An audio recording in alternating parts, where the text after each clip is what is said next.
Maestro seni Batanghari 9 Sahilin tutup usia Sabtu 25 Februari 2023 pukul 4.00 pagi. Almarhum wafat di rumahnya di Jalan Pangeran Sidoing, Lautan Lorong, Kedukan, Bukit Kelurahan 35 Ilir, Palembang. Para pelayat berdatangan ke rumah duka untuk mendoakan almarhum. Sahilin wafat di usia 69 tahun, meninggalkan 3 anak dan 5 cucu. Kepergian Sahilin meninggalkan duka keluarga. Diceritakan putra sulungnya, sebelumnya sang ayah tidak pernah menderita sakit parah. Bahkan sepekan sebelumnya, sang ayah sempat melakukan pentas di luar daerah.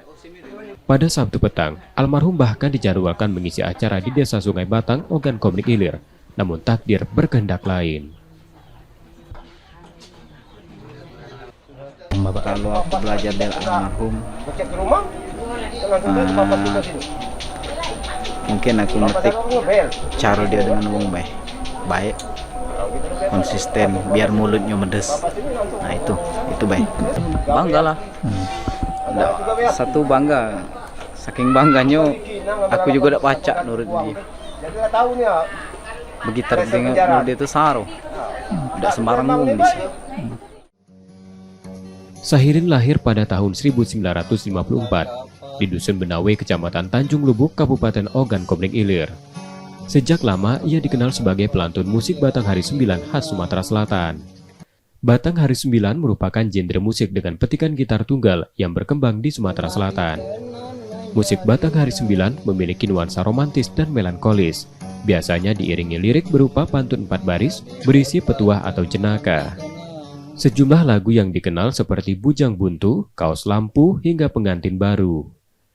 Bagi para seniman, banyak hal mereka teladani dari sosok Sahilin. Selain komitmen dan konsistennya dalam melestarikan musik Batanghari 9, Sahilin juga dikenal profesional melakoni pekerjaannya.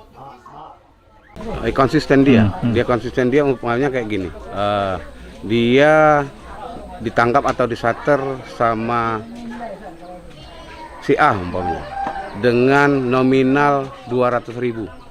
Nah, di hari yang sama datang orang lain mengajak dia menawarkan pembayaran yang cukup tinggi, katakanlah 20 juta.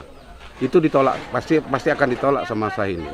Karena dia konsisten untuk dan menjaga hubungan dengan orang yang sudah mempercayai dirinya. Sebelum kepergian Sahilin, para pegiat dan seni budaya di Sumatera Selatan berupaya menghadirkan kembali musik Batanghari 9 agar tetap lestari. Selamat jalan Sahilin. M. Rizky Nurmizan, Kompas TV, Palembang, Sumatera Selatan.